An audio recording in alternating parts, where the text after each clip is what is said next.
Alors, les affaires non résolues volontaires, hein, je vois le destin, il est corrompu. Mais aussi des affaires non résolues parce qu'on ne trouve pas vraiment criminel. Ça arrive aussi. Et donc, l'objectif de la PTS, c'est aussi revisiter ces affaires pour faire sortir le criminel ou le délinquant. On peut toujours faire une relecture d'un dossier en sommeil. On peut toujours refaire l'analyse d'un dossier qui n'a pas été résolu. Toujours. Donc comprendre que ce qu'on va voir, d'abord, la criminologie en général d'investigation et la PTS, la médecine légale en particulier, s'applique autant sur une affaire en cours qu'une affaire passée. Vous savez qu'il y a plein d'affaires, notamment aux États-Unis, sans doute vous le savez vous, qui sont ressorties à cause de ou grâce à l'ADN. Alors parfois on avait des gens qui étaient dans le couloir de la mort, qui allaient mourir si on n'avait pas fait cette histoire d'ADN. Il y a plein de gens, plein d'affaires effectivement, voilà, et on attend tout simplement que le type ait recommencé, qu'il soit fiché, et qu'enfin, donc en faisant les comparaisons, l'ADN ressort. L'ADN, ça va venir. Vraiment, je vous dis, ça va venir chez vous avec voilà, petit à petit, l'oiseau fait son nid, mais il va vraiment faire son nid, croyez-moi. Moi, je suis 30 ans avec vous. Donc là, on est parti effectivement pour bien se former. Alors l'idée, c'est que on va voir la méthodologie d'intervention sur une scène de crime désormais à plein régime. Vous êtes prêts? Idée générale, il va falloir appliquer en tout point, je dis bien en tout point, ce que je vais vous présenter là, sur l'affaire du Dahlia Noir que je vais vous présenter cet après-midi. Et il me faudra, en fin de course, un petit devoir, c'est-à-dire vous allez écrire exactement ce que vous en pensez durant la dernière heure, la dernière demi-heure, je ramasserai et je validerai. Ok? Donc il faut être extrêmement attentif si vous voulez venir à partir de maintenant. Si vous n'étiez pas encore, parce qu'on peut. Alors, protocole d'intervention sur une scène d'infraction, 4 phases. Prise en compte de la scène d'infraction. On va voir comment. On observe, on regarde, on évalue. On fait déjà la première évaluation, rien qu'en arrivant.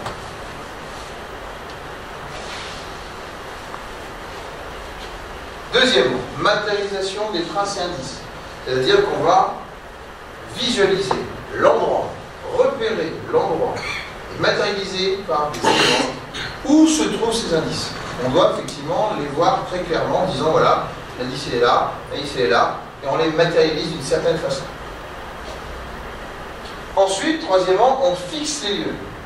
Fixation des lieux, ça veut dire qu'on va photographier, on va filmer, on va faire des croquis. On va faire en sorte effectivement que tout ce qui a été observé et matérialisé puisse être à jamais enregistré.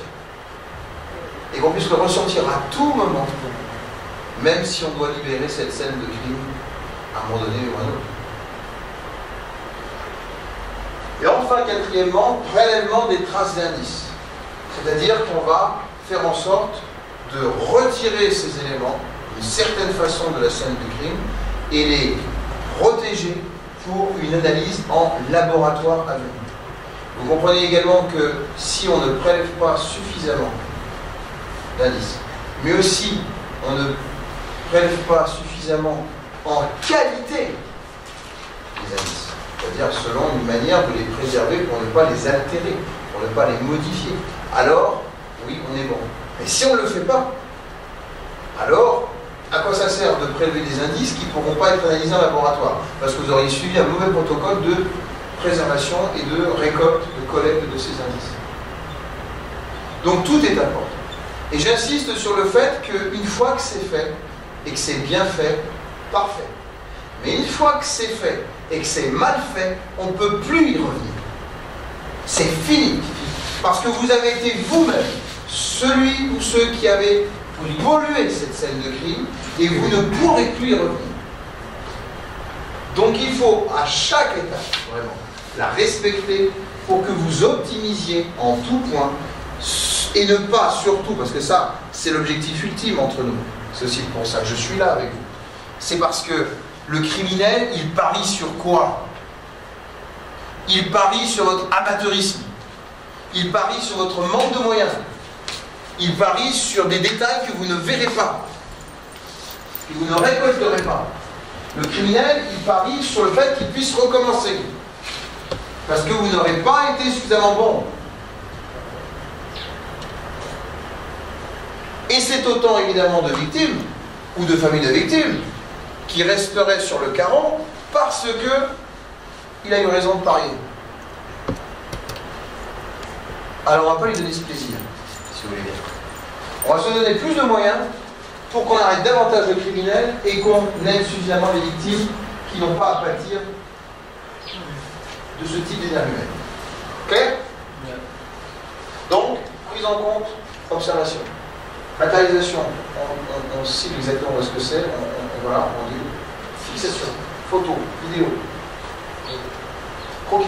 Et ensuite, prélèvement et tracer indice d'une certaine manière pour le labo. Ok? C'est parti. Un crime vient d'être découvert. Les premières mesures d'urgence étant effectuées, il est primordial de protéger les lieux. Protéger les lieux, ça veut dire quoi? Allez, je vous le donne en mille. Qu'est-ce que vous devez faire? Quelle est la toute première chose que vous devez faire lorsque un crime a été découvert? D'ailleurs, que vous soyez un particulier, ou que ce soit... Alors, le gel des lieux, ouais, mais on va le dire autrement si vous voulez bien entre nous. Ce que vous devez faire, c'est ne rien faire. Ce que vous devez faire, c'est ne rien faire. Et vous savez quoi? On est tous psychologiquement amenés à faire quelque chose. Comme on est tous amenés psychologiquement à se dire « Ah, un cadavre, je vais tout de suite aller voir le cadavre. » Parce que c'est le plus visible et c'est le plus évident. Notre curiosité ou notre esprit est toujours amené à aller au plus facile, au plus évident, au plus apparent, au plus attrayant, au plus spectaculaire. Vous voyez? Or, le policier scientifique, dans son raisonnement, dans sa manière d'être et de faire, doit s'imposer tout le contraire. Il doit partir de très loin. Peut-être même d'une vue aérienne. Peut-être même si le crime est lieu dans un tel quartier, on va d'abord scanner le quartier, je vais regarder le quartier. Et puis je vais progressivement me rapprocher de cette scène pour m'imposer la recherche de traces et indices en dehors du cadavre, en dehors de ce qui est le plus évident. Je m'impose ça d'abord. Vous voyez, la méthode s'oppose à la facilité psychologique. Et c'est pour ça que je vous dis, la première chose à faire, c'est de rien faire. Vraiment, c'est ça. C'est-à-dire le fait que vous posez tout, vous posez vos bagages, vous posez effectivement vos habitudes, vous posez donc effectivement le réflexe, la routine, les habitudes que vous avez, stop, vraiment stop, vous posez tout, vous regardez. Qu'est-ce qui se passe? Qu'est-ce que c'est? Voilà. Et pour ce faire, alors, vous passez au gel des lieux. C'est-à-dire que une fois que vous avez observé ce que c'était, une fois que vous avez effectivement posé tout, je ne fais rien, je ne pollue rien évidemment, je n'interviens pas, je n'aurai rien à faire, je ne fais rien dans un premier temps psychologiquement, rien que cela, alors je passe à la protection des lieux, au gel des lieux. Pour que ce qui va être analysé dedans le soit de la manière optimale pour la collecte et la préservation de tout indice, sachant qu'on passera à côté de la moitié. Vous allez forcément passer à côté de la moitié, c'est terrible de dire ça. Alors s'il vous plaît, n'allez pas en plus la polluer, vous retrouvez à 10% des indices. Et après on se demandera qu'elles ne sont pas résolues. Hein? Alors, faire évacuer la zone. Ça fait partie de la prise en compte de la scène d'infraction, premier rien. Rien qu'en ayant dit ça, je sais combien, pour avoir visité une bonne vingtaine d'États africains en 20 ans, y compris chez vous, que vraiment, c'est pas facile de le faire. C'est-à-dire que souvent, vous n'êtes pas d'abord les premiers à arriver sur les lieux. Il y a les voisins, il y a les badauds, il y a les passants, il y a les familles, il y a bon, plein de gens, peut-être des secouristes déjà, peut-être les journalistes aussi, des indiques, plein de gens qui sont là avant vous. D'où l'importance, vous voyez, de ce que je disais tout à l'heure en matière de police technique.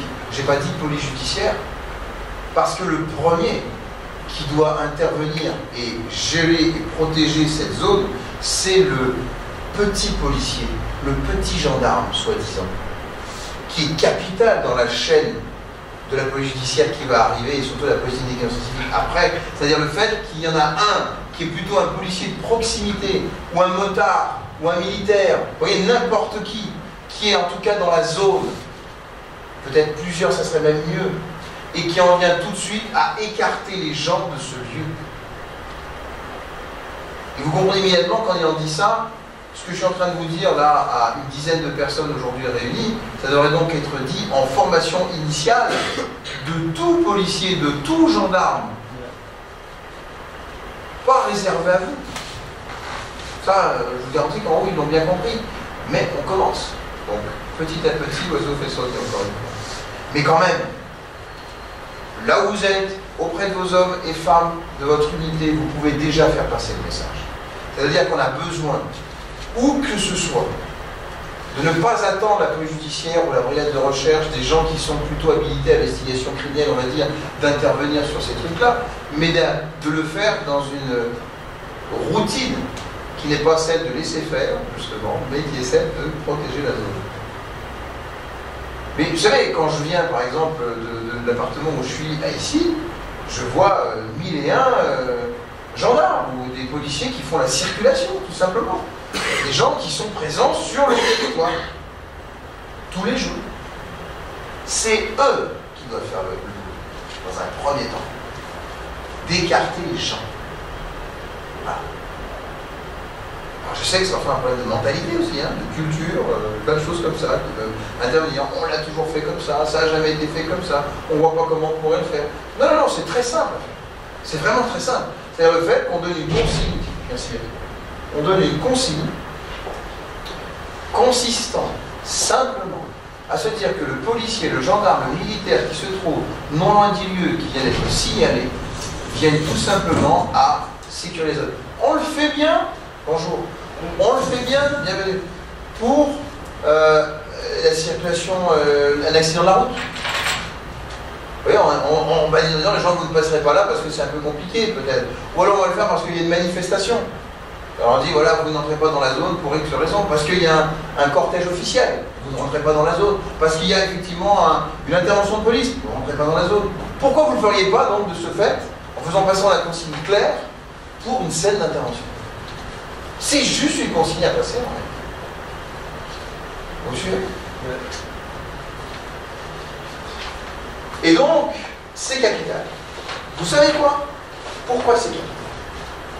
Dites-moi. Qui peut polluer cette scène de crime? Qui peut polluer la scène de crime? J'écoute. D'abord, faites-moi une liste limitative de tous les gens qui peuvent passer. Allez, je vais dire. Voisin. Ensuite, il y a quoi? Badaud. Badaud. Crier. Qui? Les criers. Le curieux, le curieux. Le curieux, oui, le curieux. Ensuite. Les animaux. Les animaux. Ensuite. Le vent. Le vent. L'intempérie. Oui, alors les éléments. Oui, tu as raison, tu as raison. Les éléments climatiques. Ça va comme ça? Donc le vent, la pluie, on pourrait même dire les catastrophes, hein, tremblements de terre, tout ce qu'on veut, qui soit en tout cas lié à l'environnement, c'est vrai. Qu'est-ce qui peut polluer la scène de crime? Les secouristes. Ah, surtout. La famille. Parce qu'évidemment, lorsqu'il s'agit de quelqu'un qui est décédé ou qui a un problème ou un accident de voiture, ils sont les premiers à aller voir. C'est logique, c'est normal, ça se comprend. Celui qui vient d'avoir un petit souci, quand même. Ouais, mais ils sont les premiers à vous polluer cette scène. Quoi d'autre? Vous, policiers gendarmes, vous savez quoi? Vous, les policiers gendarmes, vous polluez cette scène de crime. Pourquoi? Parce que précisément, vous n'appliquez pas ces méthodes. Parce que c'est pas encore rentré dans les mœurs, dans les habitudes de vie. Ouais. Combien de fois on a vu un policier qui parfois fumait laisse? Combien de fois on a vu un policier qui vient toucher le cadavre pour savoir de serait-ce que s'il est mort? Vous voyez ce que je veux dire?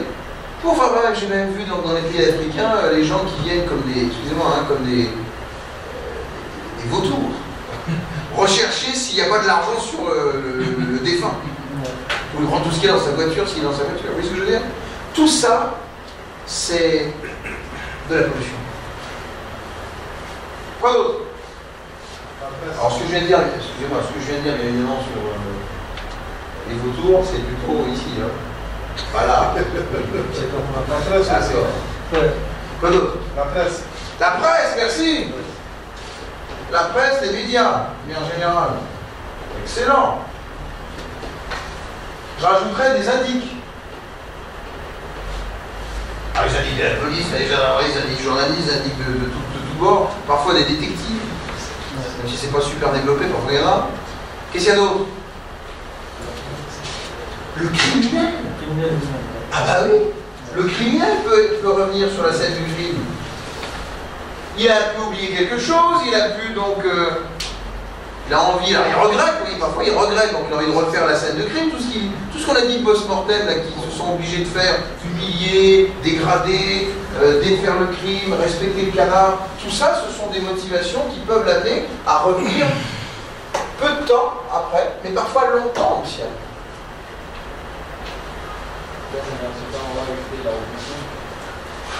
Alors la victime, oui, merci. Ça c'est un reste du cours, ça. Non? La victime elle-même peut polluer la scène du crime, même lorsqu'elle est morte. Ah ouais? Et comment? Comment? La victime peut polluer la scène du crime alors qu'elle est morte. Oui, donc si nous sommes dans un endroit fermé, Ouais. la victime peut appeler la putréfaction, donc il y aura des exclusions. C'est ça.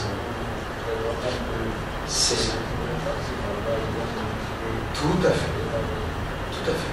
C'est-à-dire l'idée qu'en médecine égale, on verra demain la mort. Je vais vraiment présent demain la mort, avec toutes ces étapes successives et irrémédiables, dont la putréfaction.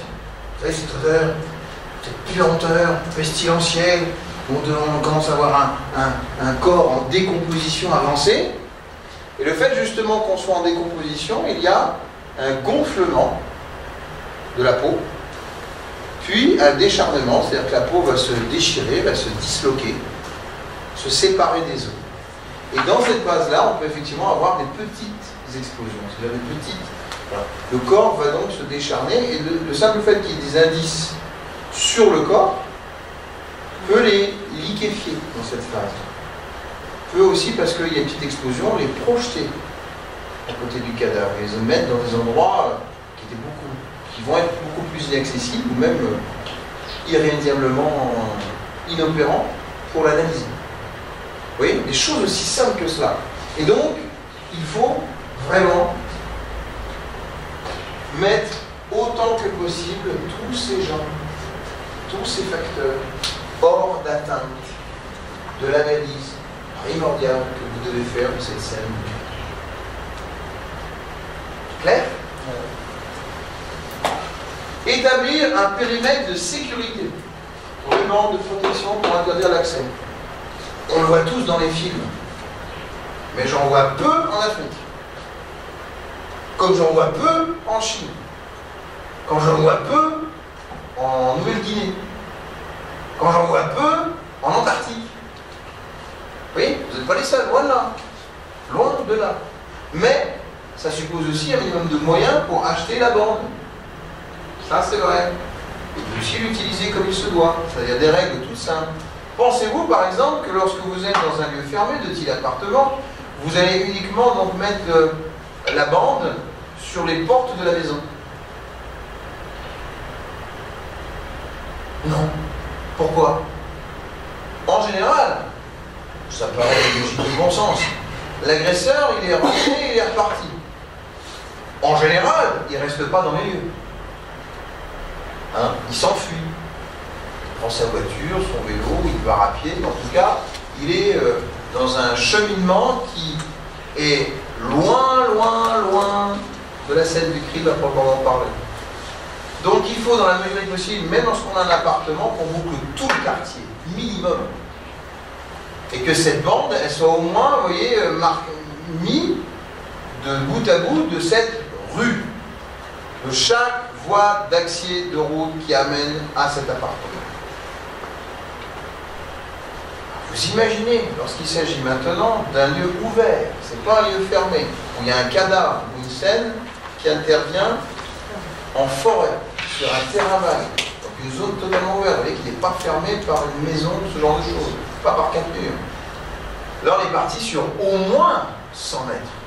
Au moins 100 mètres à la ronde. Là, vous n'allez pas mettre effectivement une banderole oui, qui fait 100 mètres sur 100 mètres. Là, vous n'êtes pas fini, je reconnais. Mais au moins, vous allez baliser par des personnes. Par exemple, un policier là, oui, sur une espèce de diamètre de 100 mètres autour. Et ensuite, vous allez faire en sorte que toute personne qui rentre sera immédiatement arrêtée. Et ensuite, oui, quand on est au proche du cadavre, dans une forêt par exemple, on peut se laisser aller à faire, je ne sais pas, sur 20 mètres autour, 20-30 mètres. Voilà. Mais une belle zone quand même, pas un truc qui est juste à côté du cadavre. Ça se fait jamais. Vous me suivez? Parce qu'il faut quelque part penser comme le criminel. Vous vous focalisez sur les éléments les plus évidents, encore une fois. Faites pas logique dans un premier temps. Mais mettez-vous 30 secondes à la place du criminel. Il n'est pas là où vous vous trouvez au moment où vous y allez. Il s'est bien entendu s'est éloigné de cette zone-là. Il est allé, il est venu.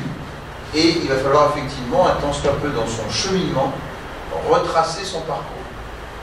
Et plus vous élargissez la zone, plus vous allez sans doute trouver des éléments que vous ne trouveriez pas là. Pensez que le criminel, il croit le plus souvent qu'il est à l'abri de vous, à 10 mètres, 20 mètres, 50 mètres, 30 mètres, et qu'est-ce qu'il fait? Il peut lâcher une arme, il peut lâcher des gants, il peut, oui, lancer des trucs. C'est-à-dire quelque part, bien sûr qu'il y en a qui partent avec les traces indices, certains d'entre eux, mais parfois ils se débarrassent de leurs vêtements, de tout ce qu'ils ont servi peut-être pour le moment à faire le crime ou l'intervention, dans une zone qui est néanmoins pas si éloignée que ça de la scène d'intervention, de la scène du crime.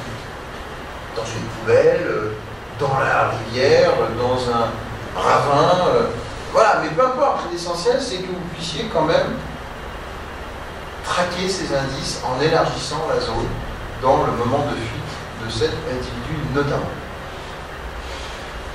Vous suivez? Dressez la liste des personnes déjà intervenantes. C'est-à-dire que ceux qui arrivent sur les lieux doivent être identifiés et même habilités. Quand vous avez donc la PTS qui va être donc promulguée, il y aura des hommes en blanc qui vont arriver sur la scène. Pas des hommes en civil, jamais. Vous savez pourquoi? Réfléchissez. Si vous n'êtes pas habillé avec une combinaison, on va y revenir, et que vous n'êtes donc pas identifié. Identifié, ça veut dire que vous avez été formé, certifié pour, et que vous êtes habilité pour faire de la police technique et scientifique. Donc vous répondez assurément à toute une série de protocoles professionnels qui vont avec. Parmi ces protocoles, il y a le fait d'être totalement habillé en blanc, d'être totalement protégé. Pourquoi? Parce que quand vous allez sur une scène de crime, il y a un principe très simple, qui est le principe de l'OCAR. Quel est ce principe? Selon l'OCAR, on dit que toute personne qui entre dans un lieu peut sortir de ce lieu est susceptible de laisser l'exposition sur le lieu et d'apporter les choses qui appartiennent à ce lieu. Parfait. Transfert, contre-transfert de traces et indices. Je suis là. J'arrive donc sur place. Je vais sur la caméra. Je mets mon doigt sur la caméra. En mettant mon doigt sur la caméra, premier transfert, j'ai laissé mon empreinte digitale. Mais sur mon doigt, contre-transfert, il y a tout ce qu'il y avait sur le verre qui est désormais sur mon doigt. Et ça, on l'oublie aussi. assez souvent. Donc, j'ai une lutte avec quelqu'un. Je lutte. Évidemment que transfert, je peux lui laisser mon sang.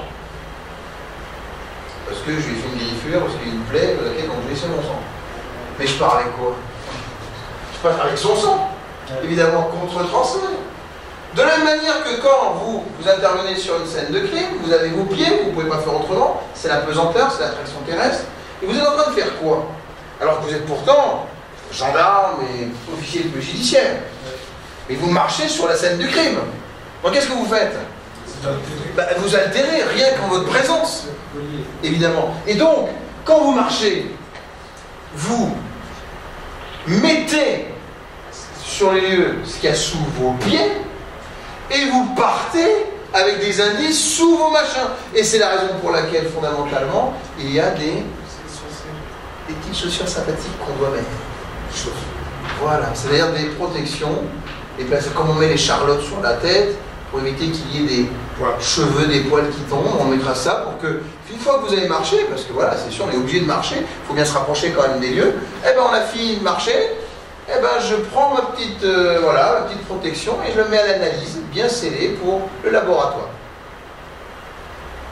Mais vous n'allez pas partir de cette scène de crime sans avoir collecté ce que vous aviez sur vous pour analyse en laboratoire. C'est impossible.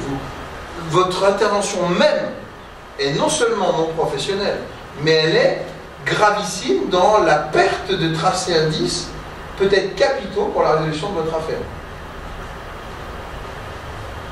Et pensez notamment à des traces biologiques, c'est-à-dire des traces de sang, de sperme, de salive, de pipi, de caca, tout ce qui est liquide. Le simple fait que vous ayez par exemple une salive, et vous êtes en train de marcher dessus, qu'est-ce que vous faites après? Vous allez récupérer le crachat? Vous allez analyser le crachat? Pourtant c'est de l'ADN. Pourtant si on avait un bon prélèvement, on pourrait en tout cas en exploiter beaucoup de choses. Même le caca, réfléchissez, parce qu'il y a beaucoup de criminels et délinquants qui sont angoissés, anxieux au moment où ils commettent leur crime, s'ils ne sont pas des grands aguerris, qui n'ont pas l'habitude de faire, ils font le truc, ils sont un peu angoissés, mais après, il y en a qui vomissent, il y en a qui crachent, il y en a qui fument, il y en a beaucoup de choses qui se jouent autour de la scène de crime. Oui, on n'y pense pas, mais c'est capital. Donc, dresser la liste des personnes déjà intervenantes, ça évitera qu'il y ait donc tous ceux-là qui n'ont rien à y faire. Vous êtes sur la liste, vous rentrez. Vous n'êtes pas sur la liste dehors. Dehors. Systématiquement. Maintenir les lieux en l'état jusqu'à l'arrivée du service enquêteur et de l'identité judiciaire. Des services habilités aussi à la police technique et scientifique. Ça veut donc dire qu'une fois qu'on a lancé la protection avec les policiers, gendarmes, militaires présents pour protéger la zone, on a mis donc notre cher Crime Scene de the Cross, ne pas rentrer dans la zone avec un banderole adapté, eh bien on ne fait plus rien. Voilà un exemple type, on ne fait plus rien. On attend. Il n'y a rien qui se passe dans ce temps-là. Tant qu'ils ne sont pas là, on ne fait rien. C'est frustrant parfois. Hein? On aimerait bien y aller, mais non, on doit attendre qu'il fasse le nécessaire. Puis, protection de l'intervenant, avec donc une combinaison sur les chaussures, les gants, le masque et la charlotte. Mais même dans ces cas-là, parfois c'est pas assez. Pourquoi? Vous avez une série télévisée qui s'appelle Dexter. Vous connaissez cette série peut-être? Au moins de nom. Dexter. Donc, je vous la conseille. Ça pourrait vous apprendre plein de choses sur la manière de contourner la PTS ou de contourner la médecine légale. Et s'il y a en tout cas des criminels qui s'en inspirent, vous êtes sans doute les premiers à aussi vous en inspirer pour contrer le criminel. Sinon, il aura plus d'idées et d'imagination que vous, le moment venu. Et donc, beaucoup de séries télévisées sont aujourd'hui fort réalistes, notamment les séries américaines. Et donc, je citerai Dexter, mais je citerai aussi Esprit criminel, donc Criminal Minds, qui est très très bien. Il y en a une autre qui passe aussi sur TMC, je l'ai vu il y a pas longtemps, c'est Mentaliste. dans la version analyse comportementale. Vous avez Lie to Me, qui passe de moins en moins, mais qui est quand même très bien aussi. Bon, des choses comme ça. Mais ce que je veux dire, c'est que quand bien même vous avez une combinaison, quand bien même vous avez donc vos chaussures, quand bien même vous avez vos gants, quand bien même vous avez vos masques, quand bien même vous avez votre Charlotte, vous avez toujours cette partie-là qui est non protégée. C'est-à-dire les yeux. Or, les yeux, oui, c'est un peu comme les gens des forces spéciales. Parfois, ils ont leur cagoule, et puis ils ont la partie donc ronde, comme ça, qui apparaît, qui est ouverte encore. Mais qu'est-ce qu'il y a dans cette partie-là? Il faut bien quand même qu'ils voient, les gens. Hein. Parfois, ils ont une visière, peut-être, mais là, les policiers scientifiques, en tout cas, ils ont rarement des visières. Mais il faudrait. Pourquoi? Parce que vous avez des sourcils, parce que vous avez des cils, parce que vous avez de la sueur. Imaginez également que vous soyez avec une telle combinaison, un peu comme si vous aviez un costume sur vous et qui fait cette chaleur entre 35 et 40 degrés au soleil. Vous suez à grosses gouttes. Donc quelque part, vous risquez aussi de laisser des gouttes tomber. Non seulement vous laissez votre ADN derrière vous, mais vous pouvez aussi, par l'eau qui coule, par la sueur qui coule, même des petites choses, eh bien, polluer des indices qui seraient biologiques ou autres sur la scène du crime, en contact avec votre sueur. Ah, pas facile. Quand vous avez donc les chaussures, imaginons effectivement que les chaussures soient là. Donc vous avez un truc qui tourne, mais en général la combinaison, même si elle a des petits élastiques, ici il y a quand même un espace entre les deux. C'est pas totalement protégé. Quand vous avez la Charlotte, elle prend l'ensemble du visage, comme vous voyez souvent dans des centres commerciaux, des pâtisseries, des boulangeries, vous voyez, des choses comme ça, parfois ça arrive. Mais là, il y a quoi? En général, la Charlotte, elle s'arrête là. Vous avez effectivement des choses, la viennent dans le cou, qui peuvent être laissées à l'air libre. Donc, il y a toujours des espaces, en quelque sorte, entre ce qu'on met sur soi et le corps, qui peuvent donc, malgré tout, poser problème. Donc, faites très attention, encore une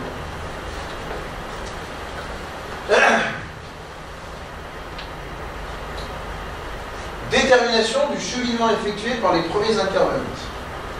Alors, ce qu'il faut essayer de faire, c'est prévoir à l'avance, en fonction de l'observation de cette scène, quel chemin on va prendre. Par exemple, je dois arriver là, sur la triple prise, et je pars d'ici, pour l'instant ma zone est protégée à la hauteur des tables. Quelle est, tactiquement parlant, la meilleure façon de progresser sans gêner au mieux cette... Souvent c'est le chemin le plus court, sauf si bien entendu il y a une impossibilité majeure à y parvenir. C'est-à-dire que plus c'est court, moins, oui, si je fais un parcours en L ou arrondi, je risque effectivement d'avoir plus de pollution de tout ce que je vais produire. Donc si je vais direct, je vais avoir, même si je ne vais pas sur des éléments dessus, je vais en tout cas en polluer moins que si je faisais un parcours plus long. Mais après, vous mettez des chevalets.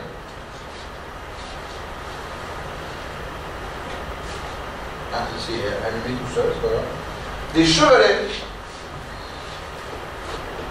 C'est quoi des chevalets? Ce sont des balises. C'est-à-dire des petites choses comme ça, là. On va faire un truc tout simple. Hein. Essayer de dessiner comme je peux. Voilà. C'est-à-dire des petits engins comme ça, très durs, en métal. Et vous en mettez autant que vous voulez. Donc là, j'en mets un ici, j'en mets deux là, j'en mets trois là. Et puis ensuite, j'arrive donc à mon cadavre. Pour éviter de faire quoi? Ben, un pas là, un pas là, un pas là, un pas là, un pas là, un pas là, un pas là, un pas là, un pas là. C'est-à-dire que déjà, en termes de quantité, le simple fait de mettre un chevalet et de dire je vais d'aller là, puis ensuite je vais aller sur le deuxième. Et ensuite je vais aller sur le troisième. Eh bien, ça permet de préserver quand même le maximum d'indices en dessous, mais également le maximum d'indices autour, puisque on est uniquement dans des espacements où on ne fait que marcher dessus. On marche ici, on marche ici, on marche ici, et surtout quand on va repartir, on fera exactement le même parcours. Vous me suivez? Donc, il faut le prévoir à l'avance, en disant voilà, je vais plutôt mettre le chevalet là, là ça va aller là, ça va aller là, et ensuite on les met. On met le premier chevalet, on se met dessus. On met le deuxième chevalet, on se met dessus. On avance jusqu'à progresser petit à petit sur l'objectif. Mais à chaque fois que vous avez un attroupement de policiers et de gendarmes, vous piétinez complètement les deux. À chaque fois que vous êtes dans l'absence de chevalet, vous polluez tout ce qui pourrait être protégé en dessous du chevalet et à côté du chevalet. Mais ne jamais négliger cette histoire d'observation et de compréhension. Moi, vraiment, j'ai appris quelque chose de fondamental qui pour moi est inné en fait. Moi je suis un grand observateur, un grand scrutateur, un peu un Sherlock Holmes pour ça. C'est que les détails sont les plus déterminants dans une enquête. On résout souvent l'enquête grâce à des détails. Et donc si on ne sait pas avoir une visée d'aigle, vous voyez, imaginez l'aigle qui est en train, l'oiseau, vous savez, comme ça, là, qui se balade en l'air, et qu'est-ce qu'il a? Il a un regard particulièrement, une acuité visuelle particulièrement extraordinaire. Parce qu'il est parfois à plusieurs centaines de mètres en hauteur, il va être capable de voir de là où il est, comme s'il avait un zoom presque dans les yeux. Un super zoom. Très petite bête qui est dans son trou, qui a juste dépassé la tête ou l'oreille, et il fonce. Pouf, et il repart avec. C'est extraordinaire.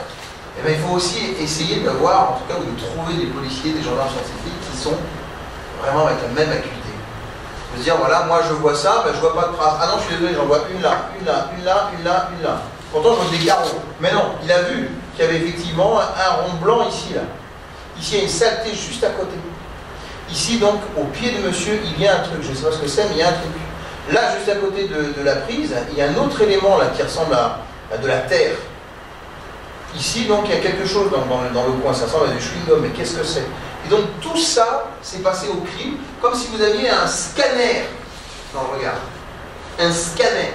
Et donc, rien n'interdit aussi, avant même de se lancer dans l'intervention, d'avoir un balayage visuel, zoomé, panoramique, de l'ensemble des lieux. Ça suppose du matériel, là je suis d'accord. Mais rien n'interdit d'avoir, vous savez, un appareil photo numérique. Alors c'est pas très cher quand même, le numérique il n'est pas super, voilà, commencez par ça. Et avec un zoom numérique en haute définition. Rien que ça, en disant, voilà, avant d'intervenir, je fais quoi, je vais où, etc., avant de faire les choses.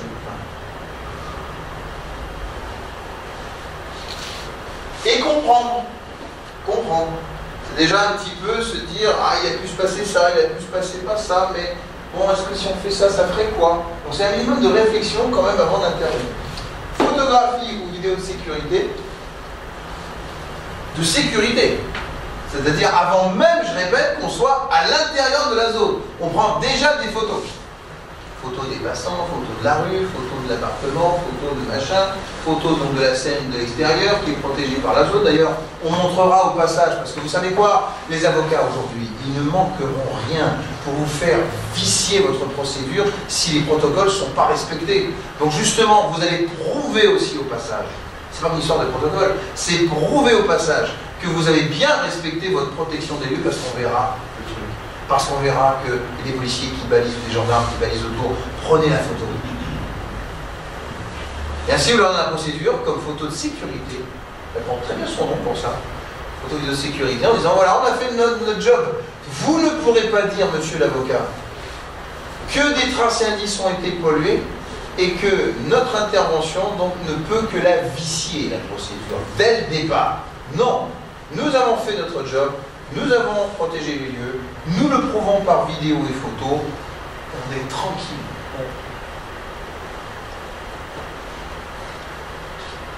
Quand enfin on s'attardera sur la prise de notes.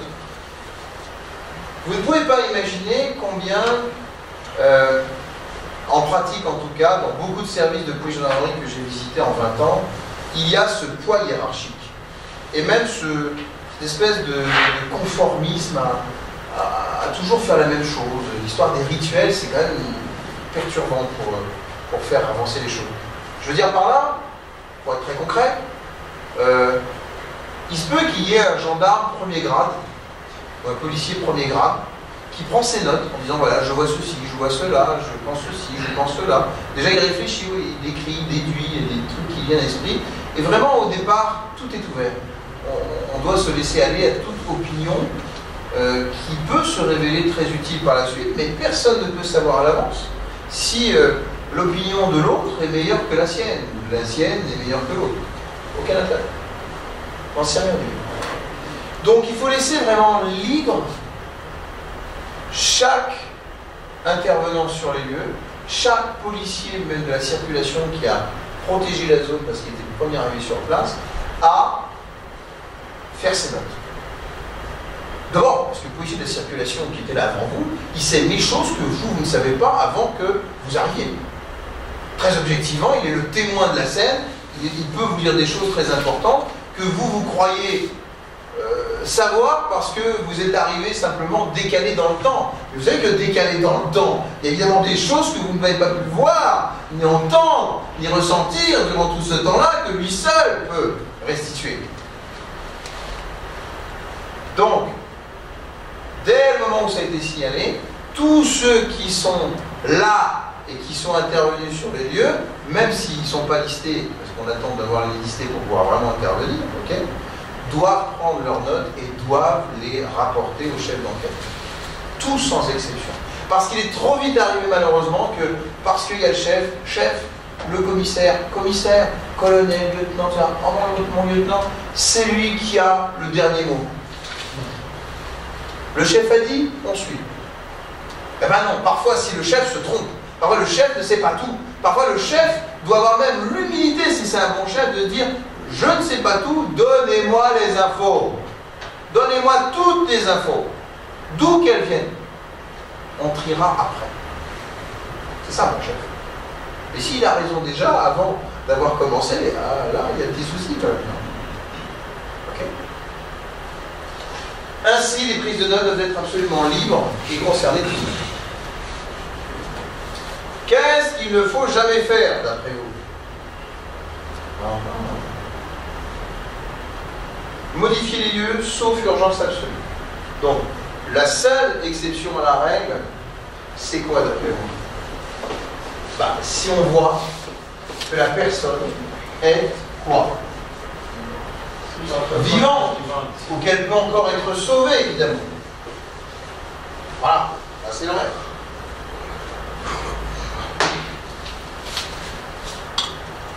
C'est la raison pour laquelle nous ferons de la médecine légale de la mort demain.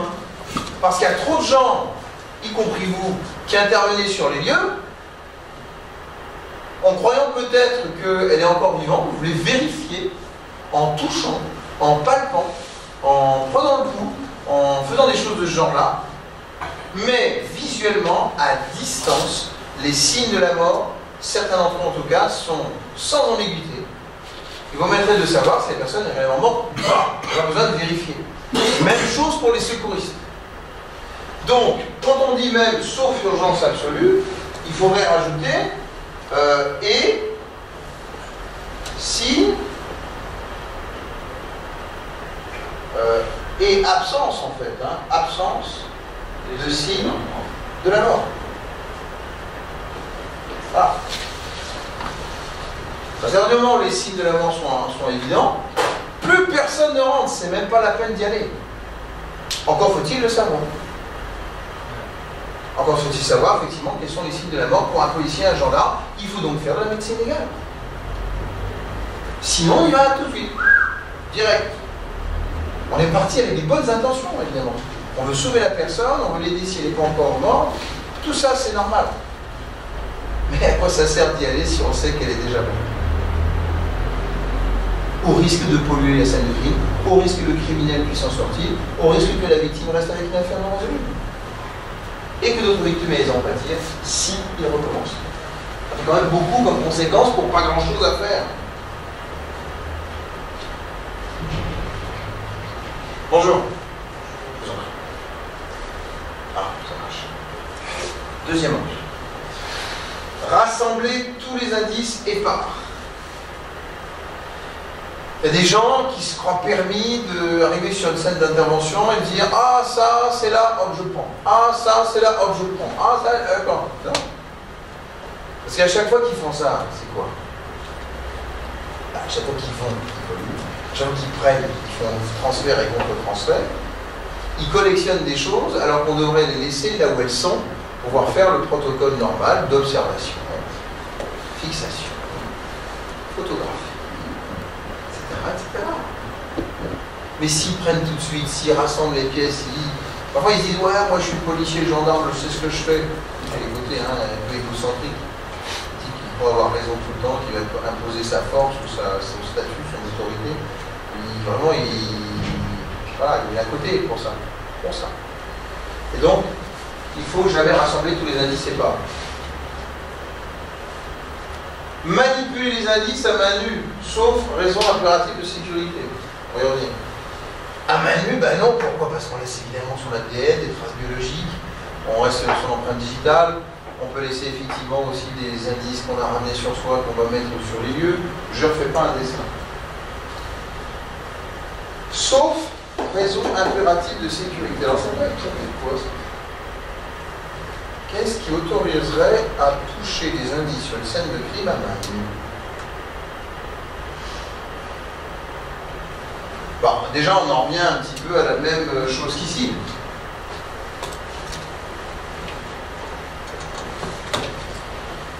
C'est-à-dire le fait qu'il y ait urgence.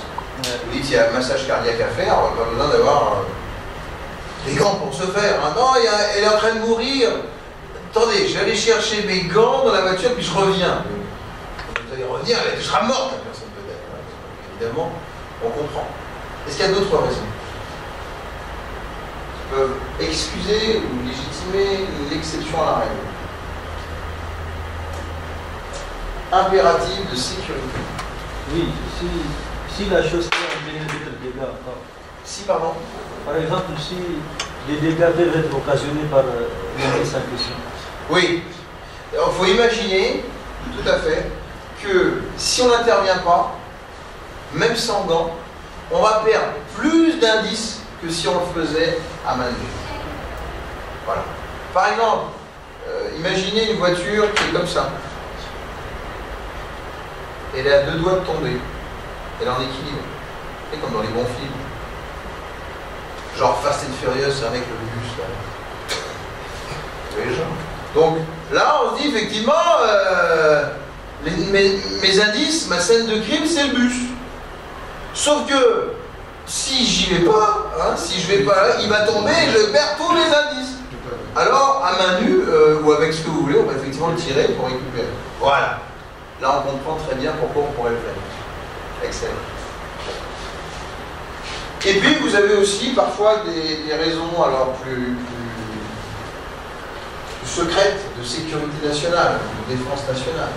Quand l'État a intérêt à stopper une affaire ou pour des raisons, hein, encore une fois, qui la regardent, de prendre des indices rapidement qui seraient soustraits à l'enquête parce qu'elles seraient avantageusement en faveur de l'État.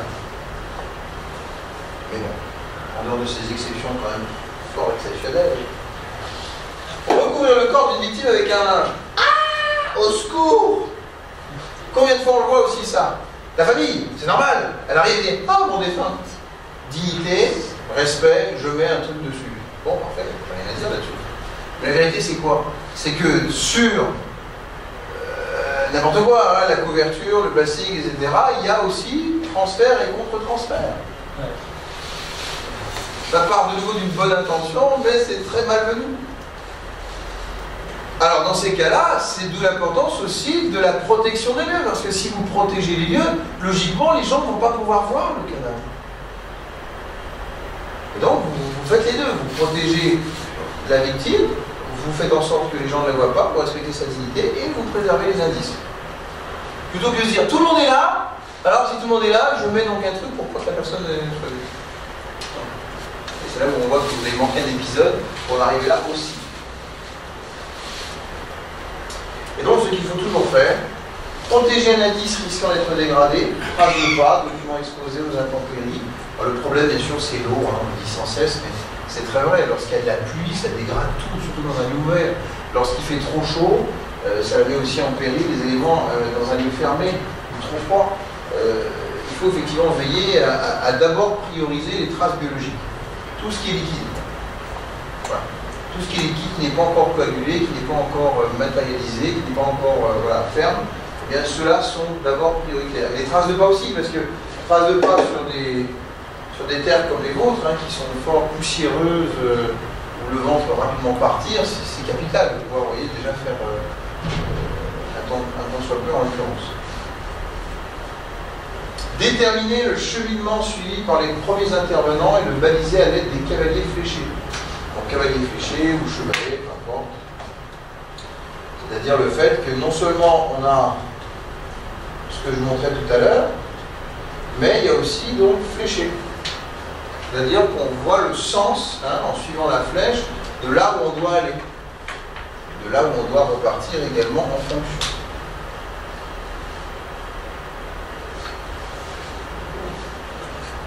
Ce qu'il faut faire aussi toujours, c'est faire évacuer les lieux et en interdire l'accès, je crois qu'on a bien compris. Établir la liste des premières personnes déjà intervenues.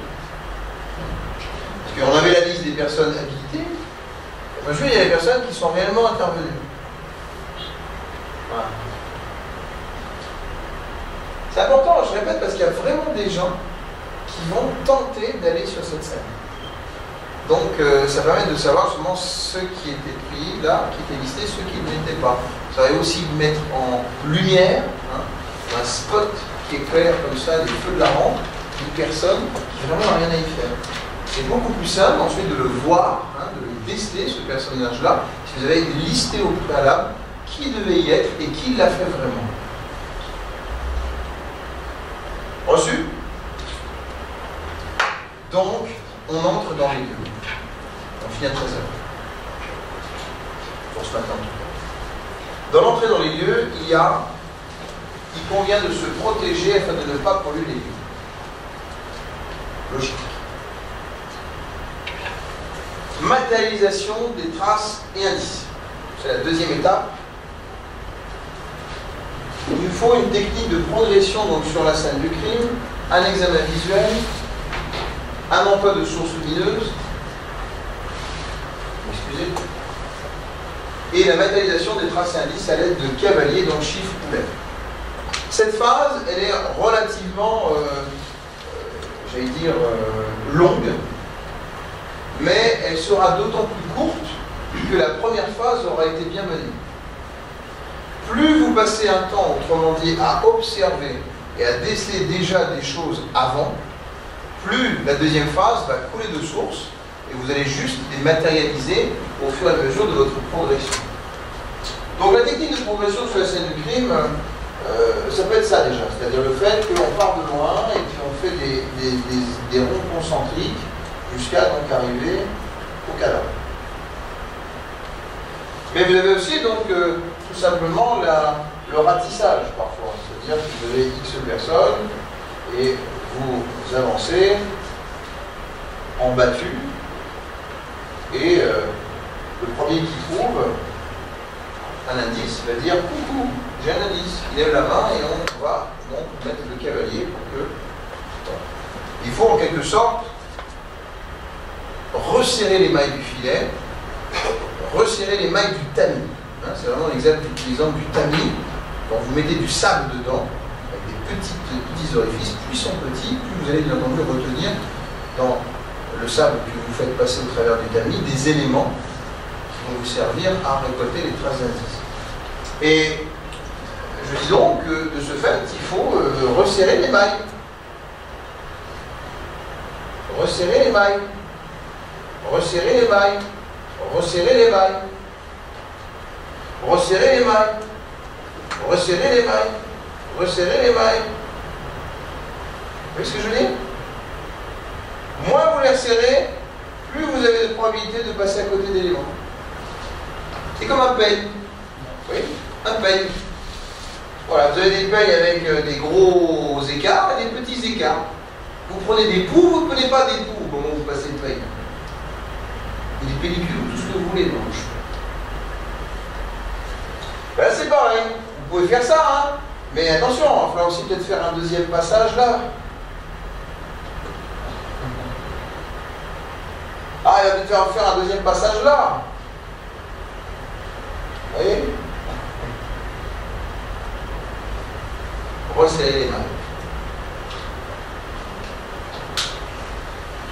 Ensuite, l'examen visuel. À chaque fois qu'on progresse, on doit avoir sa lumière, on doit avoir son zoom. Parfois, vous savez, il y avait des... en tout cas, chez nous, ou dans ceux qui ont un petit peu de moyens, ils ont tout simplement une visée, une espèce de... voilà, des lunettes, qui sont un petit peu plus intéressantes de ce point de vue-là, et qui viennent détecter davantage les choses. Mais encore une fois, ça coûte pas très cher. Hein. Vraiment, ça n'est rien, une petite visée comme ça coûte à peine, je sais pas moi, 5 000 CFA. C'est pas très cher, c'est comme des lunettes qu'on trouverait presque sur le bord de la route. Les sources lumineuses, il y en a plusieurs. Et bien sûr, c'est là ce qu'on voit les experts Manhattan, Las Vegas, qui habillent sur avec leur lampe torche. Oui, c'est bien. Mais voilà, il faut avoir quand même un balayage luminescent, fluorescent, avec de l'ultraviolet, des choses en tout cas qui varient évidemment les sources lumineuses, parce qu'il y a des choses qu'on ne voit pas. D'ailleurs, dans la manière dont on va matérialiser, on va essayer de faire cette progression sur les lieux en étant autant en haut qu'en bas, à gauche, à droite, diagonale haute, diagonale droite, diagonale bas. On va effectivement multiplier. C'est très différent de regarder les lieux comme ça, que regarder les lieux comme ça. Très très différent. On voit pas du tout la même chose. Et puis il y a même des gens qui aiment bien se coucher par terre parfois. Lorsqu'ils ont balisé tout, en disant voilà j'ai fait le tour de la question, ils s'assoient, ils s'allongent, ils regardent les choses parce qu'ils ne voient pas du tout la scène de la même manière dans ces cas-là. Nous on a des drones aussi. Un drone ça coûte à peine, allez, un drone en tout cas normalement constitué, qui se balade classiquement avec une petite caméra, qui est relativement fiable, ça ne dépasse pas 50 000. Bon, 5 000. Un petit drone, vraiment, ça ne coûte pas plus cher que ça.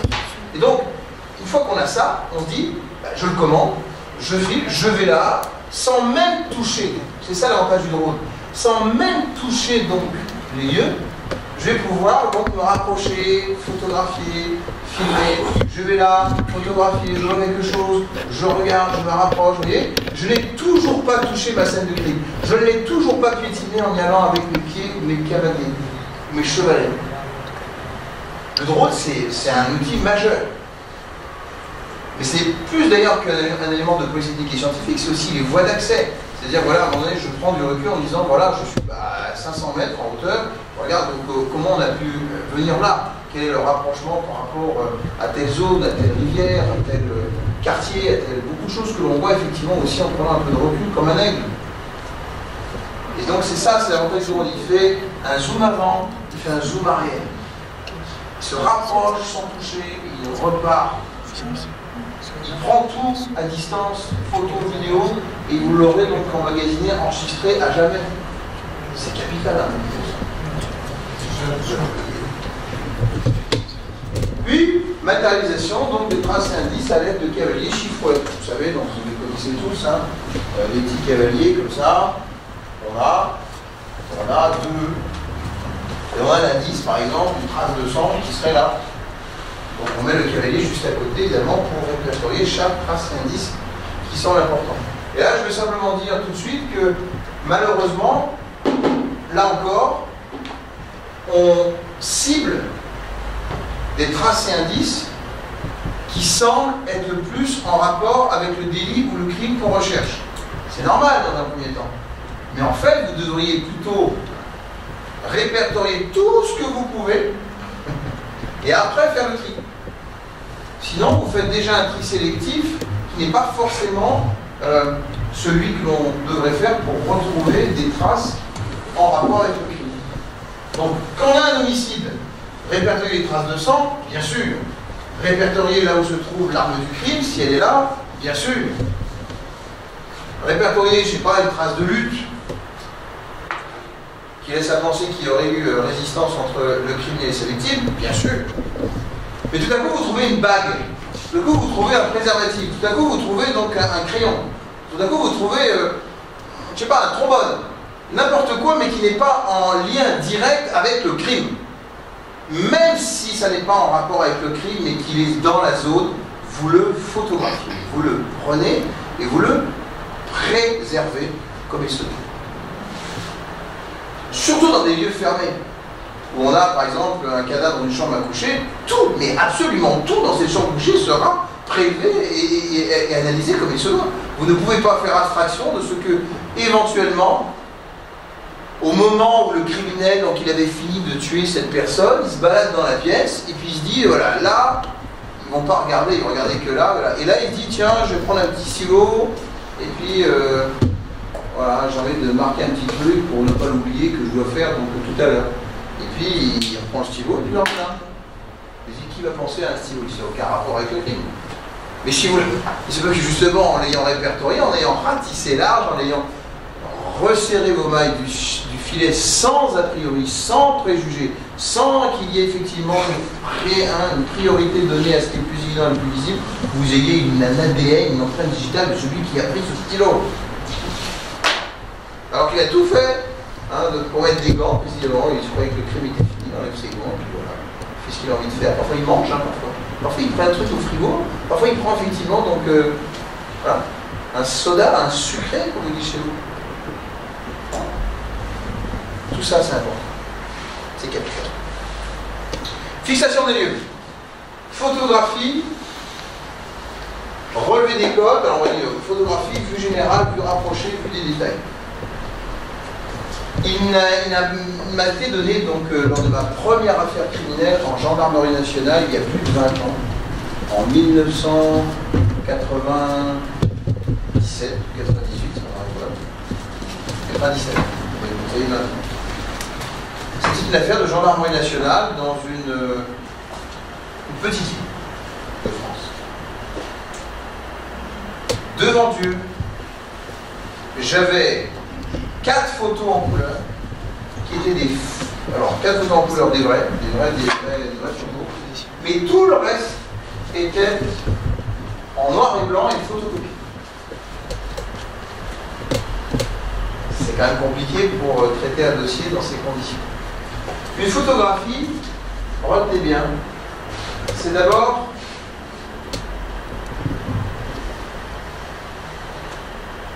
s'il veut bien, haute définition. On n'en demande pas encore à ce que ce soit en 4K, vous voyez, en Ultra HD, voilà. Mais on doit avoir quand même, à chaque photo ou à chaque vidéo, une qualité de haute définition. Donc un matériel. Pourquoi? Parce que, effectivement, grâce à la haute définition et surtout aux photos numériques, vous pouvez ensuite, si elles sont vraiment bien prises, zoomer comme jamais sur elles. C'est-à-dire les traiter et faire ressortir des détails que vous n'auriez pas vus pour la première fois.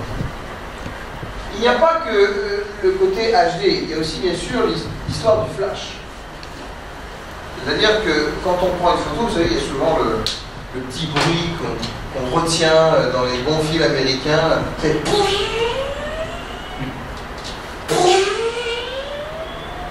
C'est-à-dire que là, en fait, dans le meilleur des cas, un flash en trident.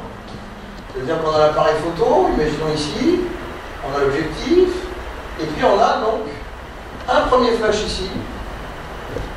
Alors j'aurais du mal à le faire, donc il est en hauteur, imaginons ici, et puis donc un troisième ici. Donc vous avez 3, bonjour. Je vais te voir, très cher.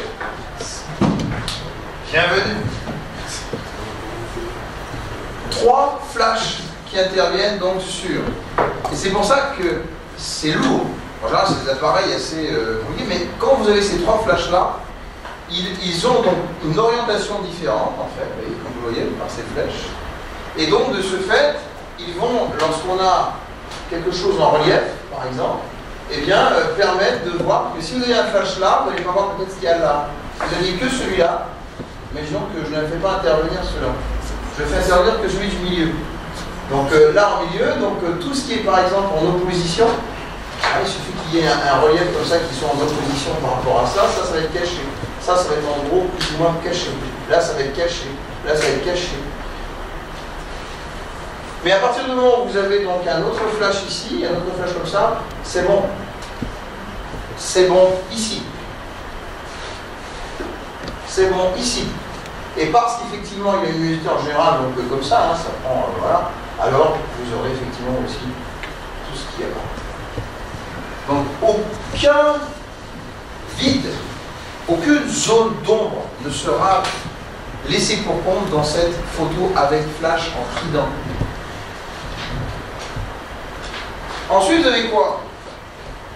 Le fait qu'on puisse utiliser une carte SD.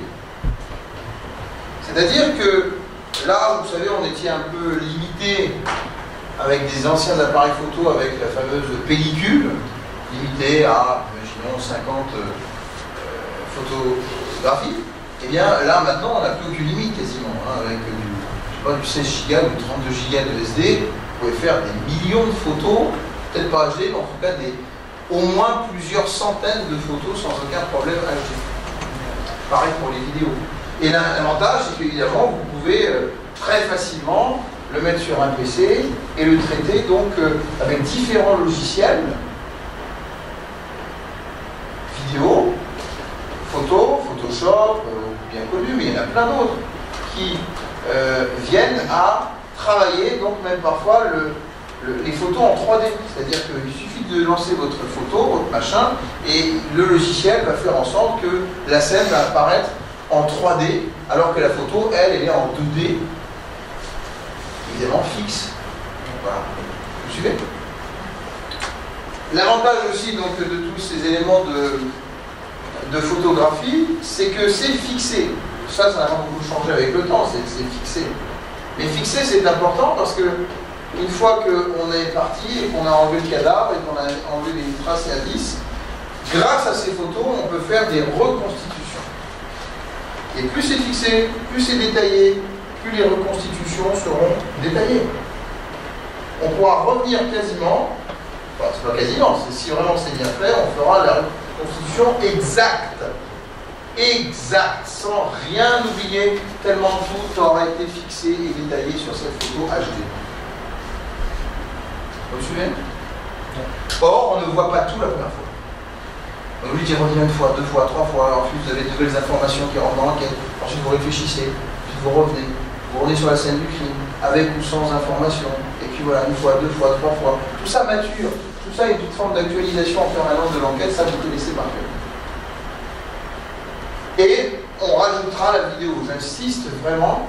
Pourquoi on rajoute la vidéo? Pourquoi la vidéo c'est vraiment une plus-value par rapport à la photographie? Parce que c'est en mouvement.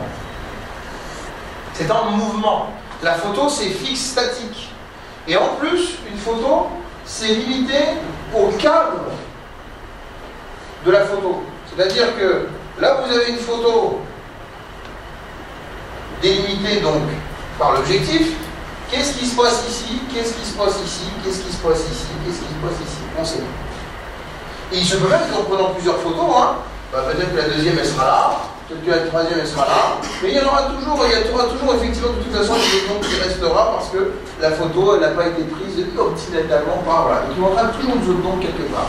Alors que la vidéo, eh ben, l'avantage effectivement de se dire, voilà, je suis capable en mouvement de passer partout. Voilà. Et même, vous savez bien, aujourd'hui, quand on fait une vidéo comme ça, on va faire du 3D, je peux aller là, je peux aller là, je peux aller là, et je ne loupe rien. Strictement rien avec la vidéo. Si vous occupez, bien sûr, de balayer l'ensemble des lieux que vous avez à traiter. Reçu 5 sur 5 ? Ouais. Alors, le plan des lieux sera la dernière phase. Une fois que vous aurez toutes les informations, toutes les photos et toutes les vidéos, vous faites un croquis. Un plan à l'échelle avec l'ensemble des éléments et qui permettront donc de revenir stricto sensu à l'échelle exacte avec les dimensions et les proportions exactes comme si vous y étiez mais sous forme de plan. Ça permet quand même de synthétiser et d'aller à l'essentiel malgré donc tous ces détails afin que vous puissiez faire un va-et-vient entre la synthèse et le perfectionnement de l'ensemble de ces informations recueillies. Pour finir, dernière phase, c'est laquelle, dites-moi? Quatrièmement, c'est quoi? Prélèvement des traces et indices. Merci beaucoup. C'est les prélèvements, donc des traces et indices. Alors là, c'est carrément un cours complémentaire qu'il faudra faire avec les policiers techniques et scientifiques, puisque vous imaginez qu'il y a un protocole très sérieux et très précis en fonction de chaque trace. Néanmoins, on commence toujours par les traces biologiques.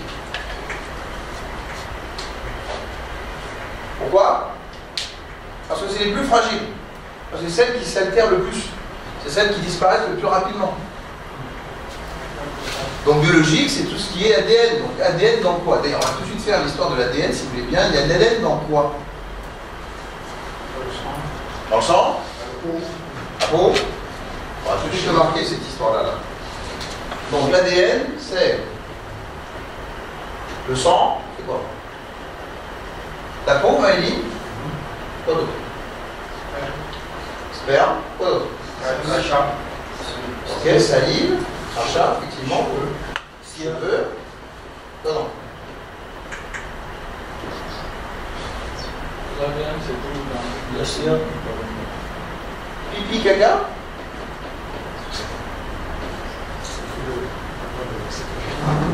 Ah oui, pipi, caca.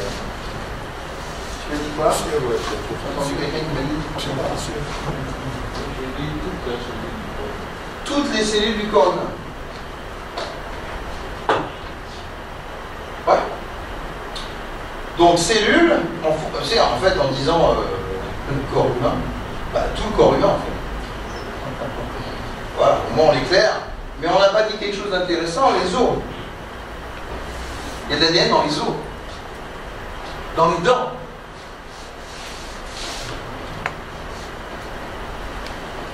Encore. Dents, os, qu'est-ce qu'il y a d'autre dans notre corps?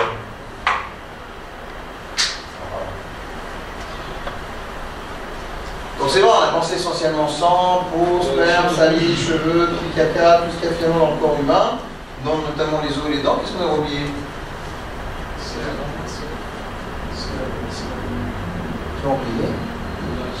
La sueur, bien sûr. Voilà. Moi j'ai oublié la transpiration, mais ça arrive au même. C'est la sueur, bien entendu. Ce sont toutes les sécrétions. Donc les sécrétions, sécréteurs, c'est pas forcément que le sperme, hein. C'est aussi la graisse. Là, nous suons, pas uniquement bien sûr de l'eau, nous suons aussi de la graisse. C'est tellement vrai que même lorsqu'on va avoir la phase de putréfaction, nous serons morts, notre belle mort, mais pas très belle à voir par contre. Eh bien, nous allons produire beaucoup de graisse qu'on appelle l'adipocine, qui sera très visqueuse. Mais ce sera toujours de l'ADN. Donc effectivement, sueur, sécrétion. Vous voyez d'autres choses? On a tout vu? Les ondes. C'est le corps. Effectivement, les ondes.